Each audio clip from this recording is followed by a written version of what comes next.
Friends जय जगन्नाथ नमस्कार Geeta's kitchen to को आपण मानक स्वागत। आज मु आपण मानक पई आनी फिश मोमो। आपण देखिले ना एटा टोटाली फिश परी देखा होची। एटा प्रस्तुत होईची अटारे आ भितरे स्टफिंग अछि आलूर। छुआंग पई तो बहुत भलो। छुआ माने आकु देखिले मार्केट रो मोमो देखंतु पूरा टोटाली फिश जानी भी पारिबेनी। आको तैयारी करिबा देखा होची कष्ट किंतु तैयारी करिबा बहुत सहज। देखंतु चलंतु प्रोसेस को देखिबा। चलंतु माटा को बनेछो फिश फिश ना हां खाई की देखो।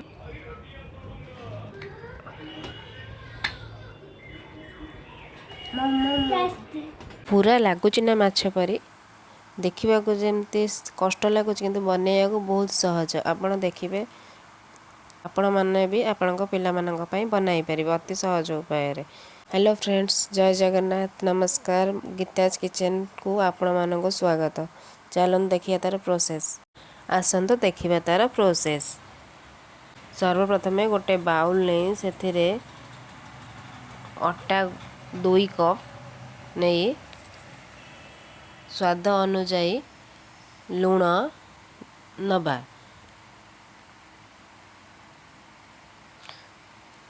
तापर अल्प अल्प पानी दे डोटी को प्रस्तुत कर नबा। ताको प्रथमे 2 भाग रे भाग करिबा। तापरे से 2 भाग रु गोटे भाग को आउ 2 भाग करी काटिबा। कहीं ना आमे फिश कलर देबे से लगी 2टी भाग रे भाग करिबा। सर्वप्रथमे गोटे एथरे गाजर को ग्रिल करके पूरा चिपुड़ी नहीं आपण चाहिए भी ऑरेंज फूड कलर नहीं पारे। ताको भल भाव चकुड़ी दबा टिके ऑरेंज कलर पड़े आसीबो। यही परि भाव एपट सेपट करी चकटिबा। तापर सुंदर डोर गोटे प्रस्तुत हो गला। पुणी आउ गोटे गुड़ा रे बीट रूट कलर मु मिसई एटा नेचुरल आपण चाहिए नाली कलर नहीं पारती।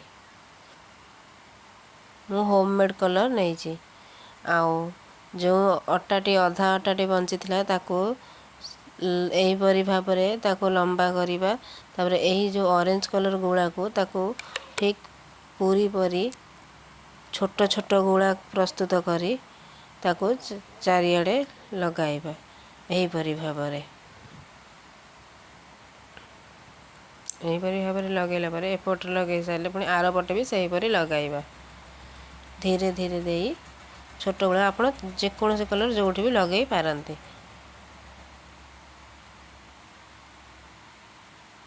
लगाई सारला परे ताको यही परी भाव गोल गोल करी बुलाइबा हल्का हाथ रे। एहीपरी भाव लंबा करिबा। तापरे एहा को ठीक पूरी डो परी काटिबा।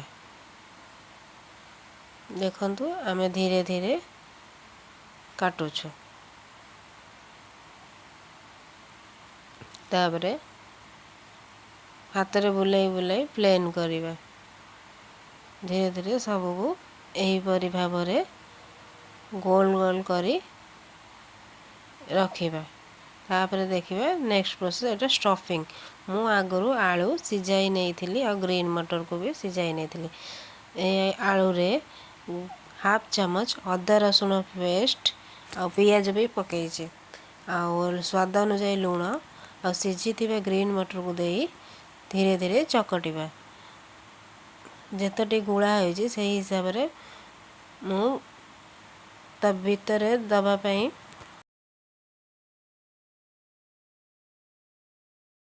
पूरा आपण चाहिए सोयाबीन को भी नहीं पारे चिकेन को भी नहीं पारे आ बंधा कोबी रे भी हुए मसला आपण ताको भी नहीं परिबे। तापरे से गुड़ा को धीरे धीरे बेलिबा, गोटे पूरी परी आकार दबा। मु अटा दे बेली आपण चाहिले तेल देकी भी बेली पारिबे।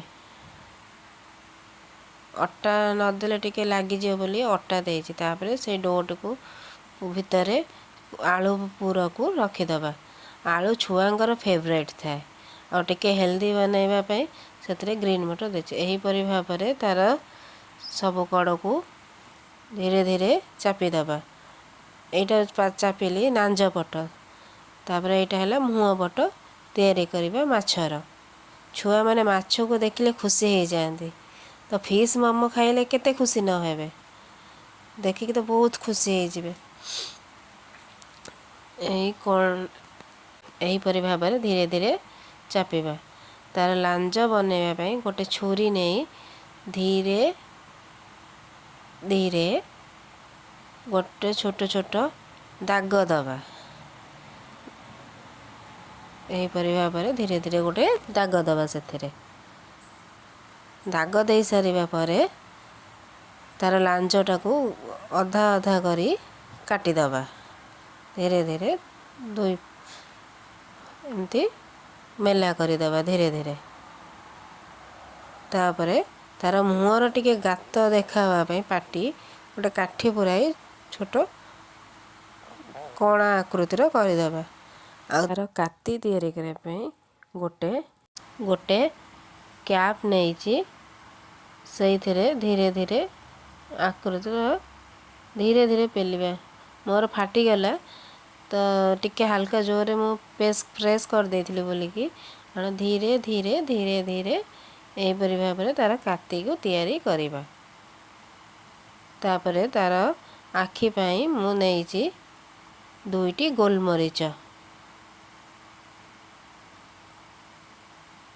एहीपरि भाबरे चापी दबा। एहीपरि भाबरे समस्त प्रकार डो को प्रस्तुत करिनबा। तापरे जिबा नेक्स्ट प्रोसेस को। देखंतु हमर सब एहीपरि भाबरे फिश को तैयारी कर देछि। देखंतु तापरे जिबा स्टीमर पई। सर्वप्रथम स्टीम पई पूर्वरु मु गोटे कढ़ाई बसाई नहीं आ सेथिरे अल्प पानी देई से छांच थोईदेबा। आपण चाहे आप स्टीमर थी मोमो छांच हो जो थे आपण भी सिझे पारे। ये सिझे साइज करके धीरे धीरे समस्त फिश को एथरे थोईदेबा। निहाती मीडियम फ्लेम रे ताकू 5 ରୁ 10 मिनट पर्यंत सिझा को दबा। आमर प्रस्तुत हो गला एबे मोमो। यह आपण टमाटो सॉस ग्रीन चटनी सहित परसिबे। आपण पिला माने देखिले ना ताकू बहुत खुशी हो जिवे। देखिबा भी हेल्दी, खाइबा भी healthy. Please like and subscribe.